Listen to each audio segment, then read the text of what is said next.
Oi, hoje é a resenha do conto Via Crucis, escrito por Clarice Lispector, aqui da sua coletânea A Via Crucis do Corpo, dentro do nosso projeto Contos do Meio-Dia, edição 2020. Maria das Dores se assustou, mas se assustou de fato. Começou pela menstruação que não veio. Isso a surpreendeu porque ela era muito regular. Passaram-se mais de 2 meses e nada. Foi a uma ginecologista. Esta diagnosticou uma evidente gravidez. Assim começa Via Crucis, escrito por Clarice Lispector, e conta a história dessa mulher que ficou grávida de repente, sem mais nem menos. Aí você pode pensar, mas peraí, eu não conheço essa história? Conhece? E muito bem, é a história de Jesus. Pois é, essa aqui é a mãe de Jesus, Maria. E ela fica pasma com a ginecologista, né? Mas peraí, não dá, né? Eu sou virgem.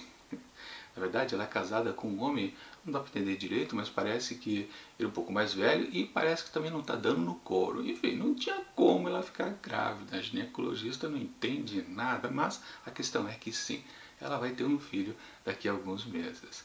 Bom, ela volta para casa e diz toda a história para José.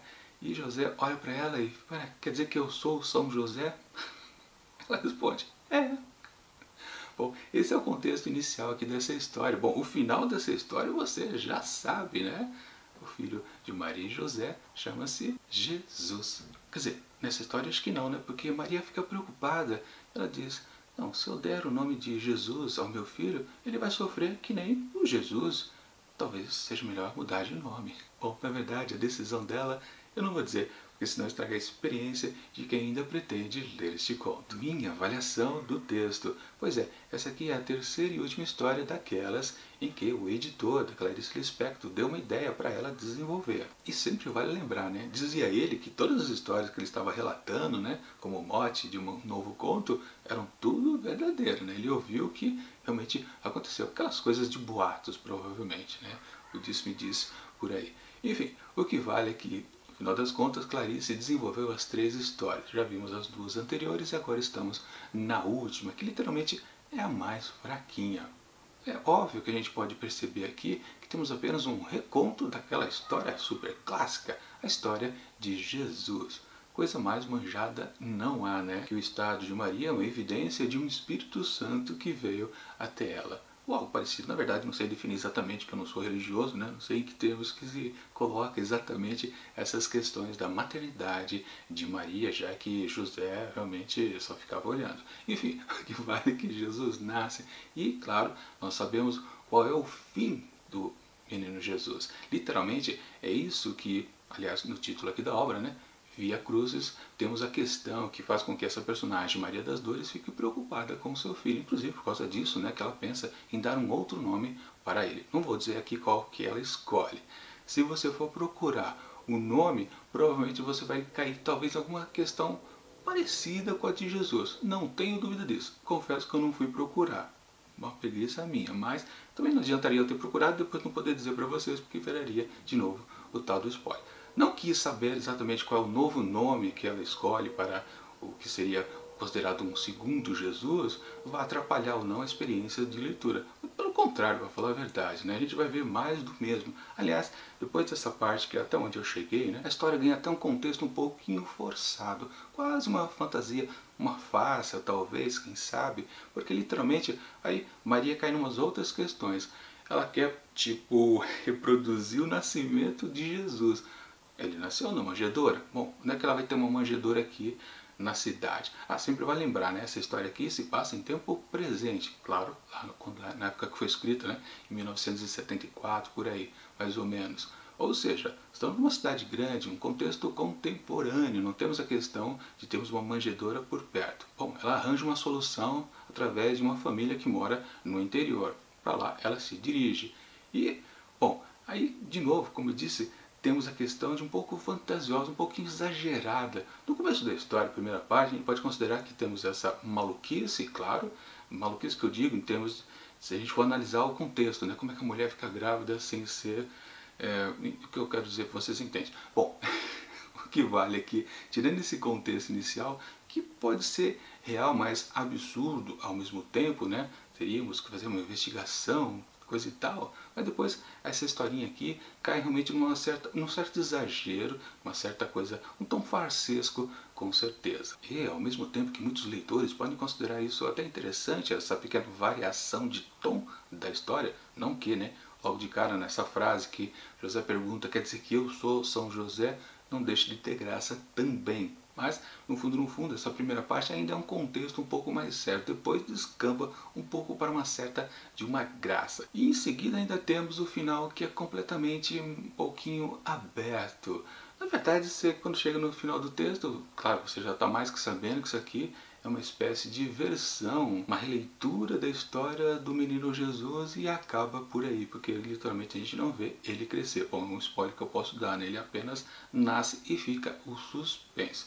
Apenas isso, a história completa aqui desta ideia dada pelo editor da Clarice Lispector. De novo, a gente pode perceber fácil que não tem nenhuma daquelas considerações da Clarice por aqui. Não tem nada que remeta a ela. Você lê esse texto, passa por ele completamente e não diz. Isso é óbvio, só pode ter sido escrito por Clarice Lispector. Nunca, jamais você vai chegar a esse resultado, a essa hipótese, porque não tem nada de Clarice Lispector por aqui, com certeza. Até comparando com os outros dois textos também, de encomenda do editor, a gente pode dizer que nos outros dois ainda dá para forçar um pouquinho a barra e você achar um pouco do jeito que a Lispector escrevia, mas aqui com certeza não. É apenas uma releitura de uma história famosa e acaba nisso. No máximo em questões, inclusive a questão feminina. A gente só tem um momento na história onde, depois que ela vai para o lugar onde ela pode recriar uma tal manjedoura, a Maria das Dores começa a comer bastante, uma certa fruta. Também não vou dizer qual fruta que é, mas é uma fruta que empacha. Talvez você até mate a charada. Mas de qualquer forma, é a única coisa que a gente pode conectar ao universo feminino. Claro, fora a gravidez espontânea que aconteceu. Mas isso é um exagero geral aqui da história. Mas no fundo, um detalhe que você possa colocar da personagem feminina para o personagem masculino, já que o foco ali talvez seja o segundo menino Jesus. Mas no máximo que a gente pode dizer é que um dia, quando ela se empanturra de tanto comer, ela acaba vomitando. E ela comenta que aquilo é o início da Via Crucis do filho dela. Talvez só isso, uma conexão dela, do corpo dela para com o filho. Um filho mágico, talvez. Lembrando, né? Isso aqui estamos no livro A Via Crucis do corpo. Esse é o único momento do corpo, sem ser a gravidez, que a gente pode considerar que há uma transmissão de dor, de sentimentos e por aí vai. Mas também é muito forçado. As questões também de ser uma mãe também é pouco explorada aqui no texto. Ou seja, de cabo a rabo a gente não percebe a própria escritora. Alguma coisa interessante, criativa, também não tem. Então fica realmente difícil gostar desse texto. Ele é muito fraco. É o resumo que a gente pode dizer a respeito de Via Crucis. Ele é apenas um texto que pode ser confundido com a autoria de qualquer pessoa, inclusive de escritores iniciantes que não sabem direito como desenvolver histórias.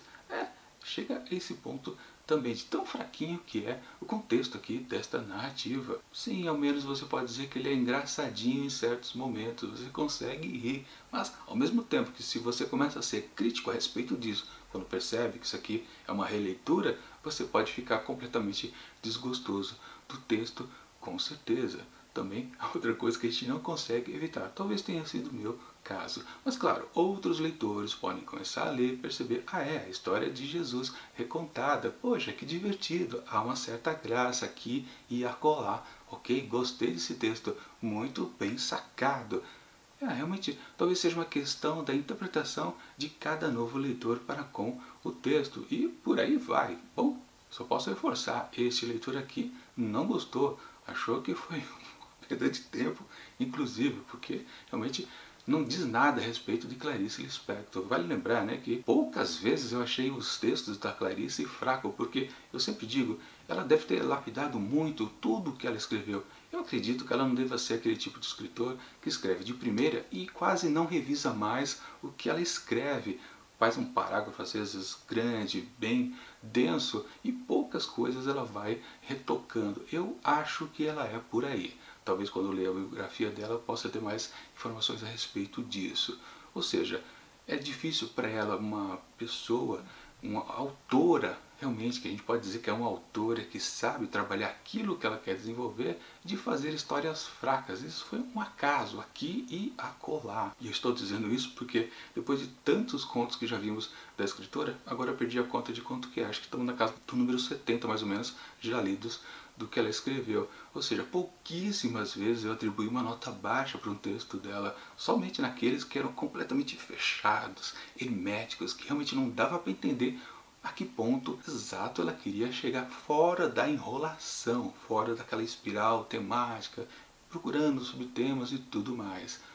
Se eu não me engano, acho que só foi 2 vezes ou 3 no máximo que eu atribuí uma nota baixa para o texto dela. Mas dessa vez, claro, vou acho que talvez bater o recorde. Eu nunca atribuí esta nota, de tão decepcionado que eu fiquei ao terminar essa leitura. Enfim, para Via Crucis, escrito por Clarice Lispector, eu atribuo apenas um asterisco.